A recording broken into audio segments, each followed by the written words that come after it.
Presidente, esse projeto basicamente faz duas coisas.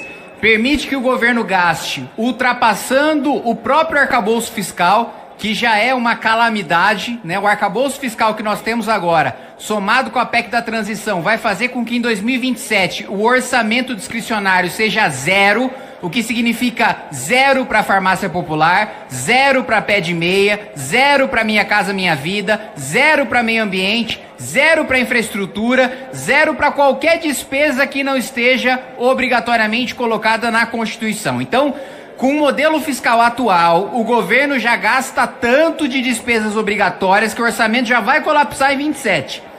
Esse projeto aqui permite que o governo ainda estoure para além dos 2,5% real, mais a inflação, aquilo que já foi gasto. Esse é o primeiro aspecto. Então veja, atenção, o parlamento brasileiro já foi irresponsável aprovar a PEC da transição somado com o arcabouço, que vai colocar o Brasil pela primeira vez na história no apagão do serviço público em 27. Nesse projeto, nós estamos acelerando a trajetória do apagão, que vai acontecer em 27, pode acontecer já em 26. Então esse é um ponto fundamental. Mais autorização para o governo gastar para além do que já está gastando. O outro aspecto é tirar esses novos gastos do cálculo da meta.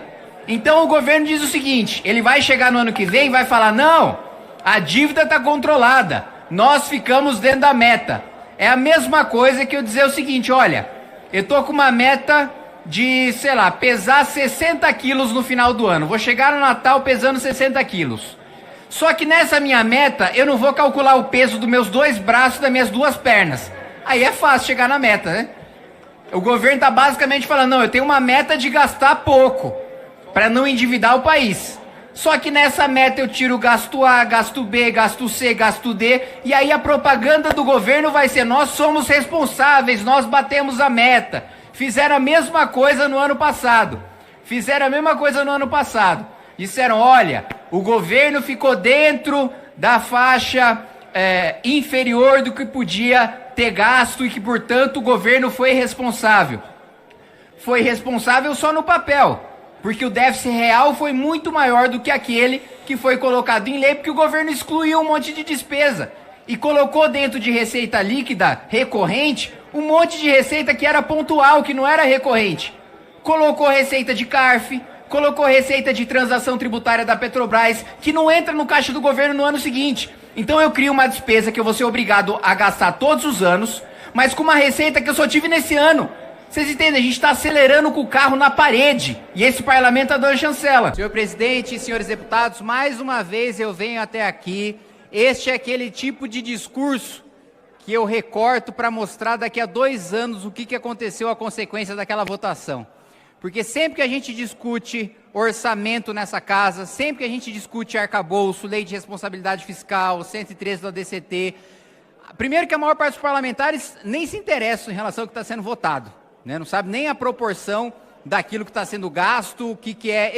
Eu arriscaria dizer, eu apostaria, que o parlamentar médio não sabe explicar o arcabouço fiscal e votou.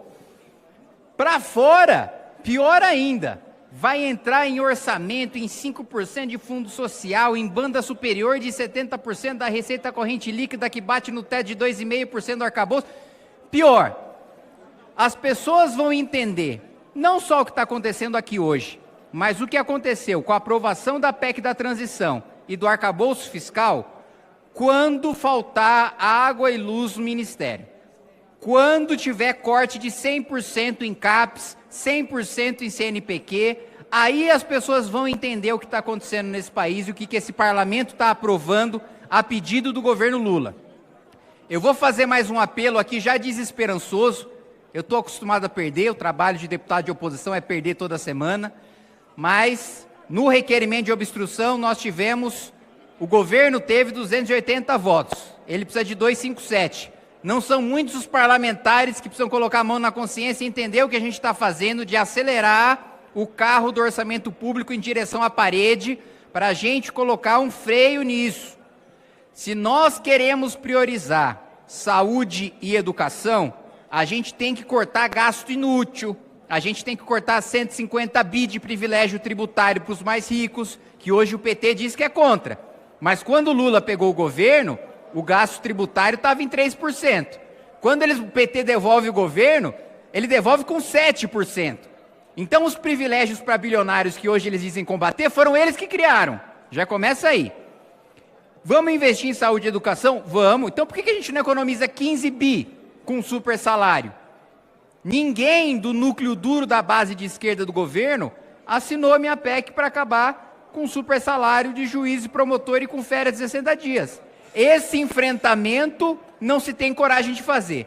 Não se enfrenta nem a elite pública, nem a elite privada. É só discurso. Não, vamos contra os mais poderosos, vamos contra os mais ricos. Na hora de votar, o governo disse que gasto tributário era prioridade. Está falando isso desde o começo do mandato. Já vai terminar o mandato do Lula, nada de cortar gasto tributário. Primeiro falaram, não, é 800 bi. Agora estão falando em cortar 15 bi. Porra, que coragem de enfrentar bilionário, né?